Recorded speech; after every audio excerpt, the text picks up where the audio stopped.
nothing with any certainty, but the sight of the stars make me dream.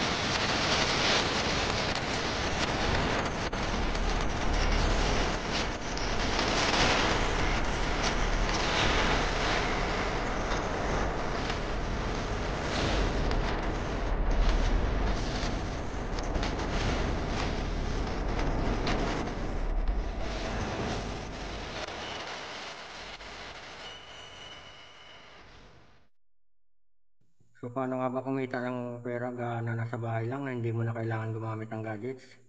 Please watch. Hi guys, isang mapagpalang araw po sa ating lahat.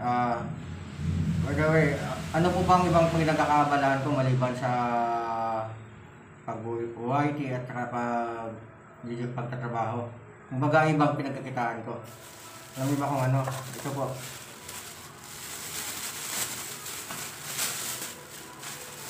So, yan. Ako po ay tumatanggap din ng repair shoes. Extra income din po ito. So, kanina hinatid ko ito sa akin. So, actually yung singil ko sa mga ano minsan ito ay 50 lang. Pero, ito may kasama ng bayad. Yan, 100. So, bali, ito kasi is natanggal na tong sa ilalim. So, gusto na mayari ipa-repair kasi sayang daw, so dinala sa akin papatahi. So ayan, sayang din, 100 din to.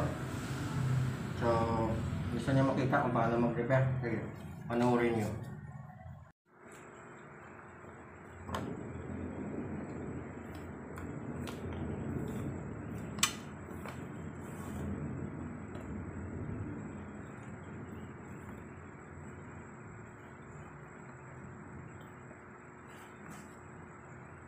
Ayan, pag may kaya ko hindi ko dinasasama to kasi nilalaban din ko eh. Minsan bilhin ko sa paglaro.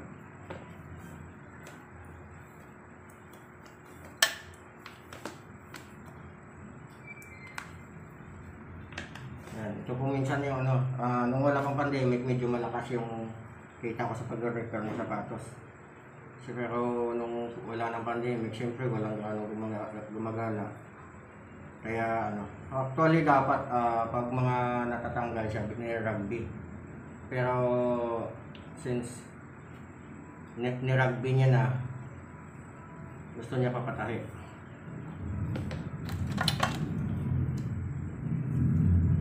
So yan, ito pala yung ano, nylon na ginagamit ko. Tapos ito yung pang ano ko, ginawa ko lang din. Kasi extra income din to. Extra kita, sayang din. Yun nga na, minsan is hindi maiwasan, tusok yung daliri.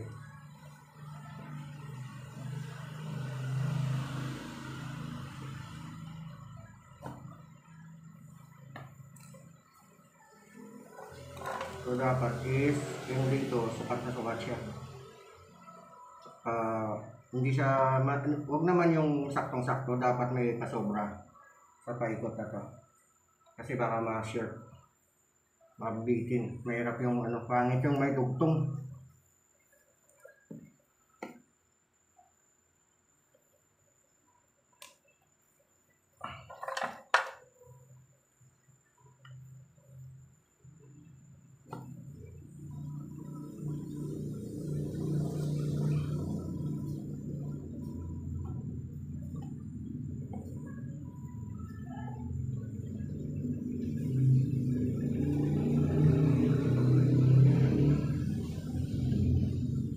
Dati kasi nung wala akong trabaho, nung nasa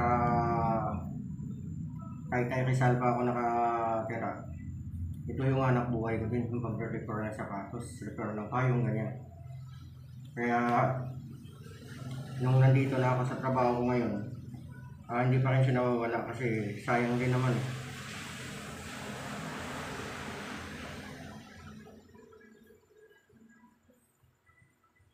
Kung may sira akong sapatos, hindi ko na kailangan gumastos pa para ipagawa. At saka hindi naman po ako mayaman na kapag masira yung sapatos ko, bibili ako ng bago.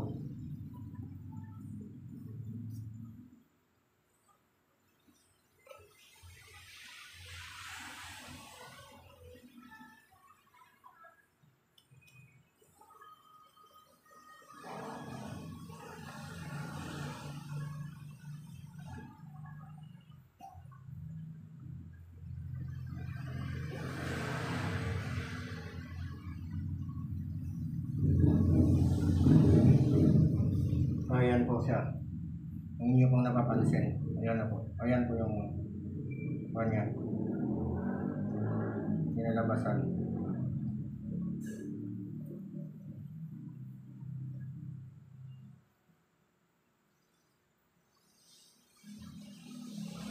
Diba? Eh, sabi nga daw nila, yung iba, kapag walang pera, kapit sa patalim, hindi. Ako hindi. Kapit sa pantusok para kapit dito. Matalim din to. Kaso nga lang is para kumita. Hindi para pang manglaman sa kapwa. Ito siya zero. Ginawa ko lang din siya. Parang ginawang kong karayom para may magamit ako. Hindi na ako bumili. Binibili ko lang ito. Kung sa nylon number 16 na nylon. Kadalasan nabibili ko ito sa mga fishing supply.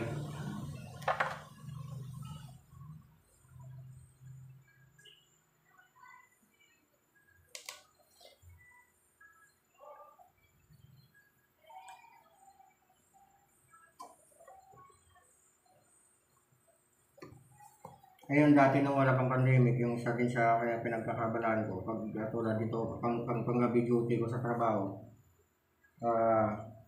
Nagko-construction din ako pag umaga.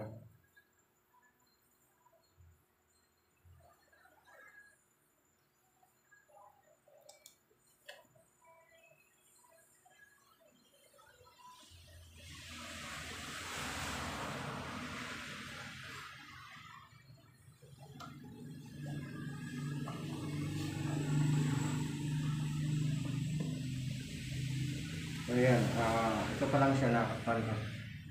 Yan, lahat yan. Dalawa yan, wala pang kaya yan. So, pakita ko na lang sa inyo finished product.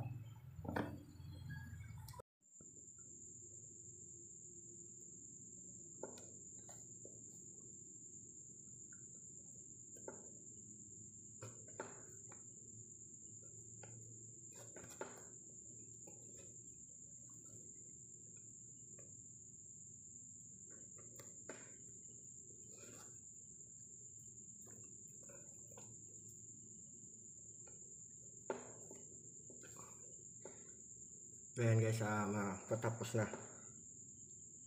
O diba, habang nakatambay dito sa duty o kaya sa bahay, pwede kumita.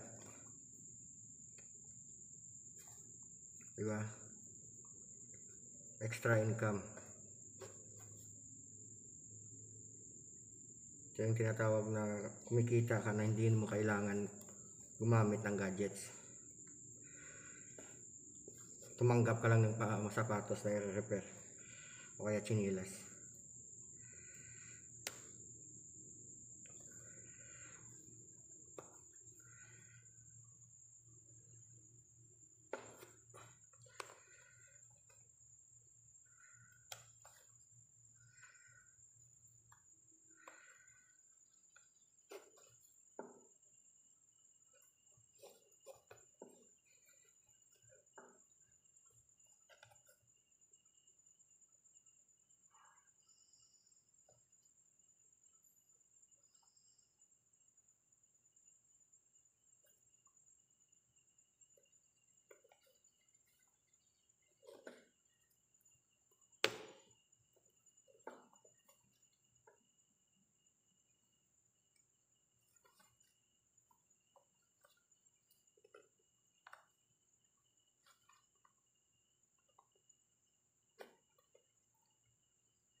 aking sapatos.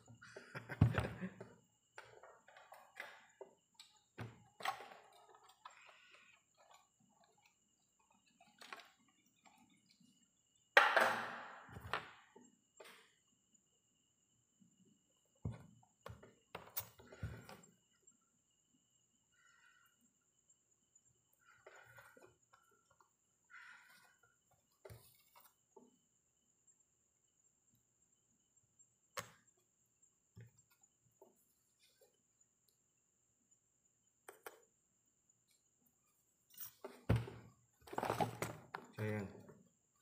So, di ba? Tapos na.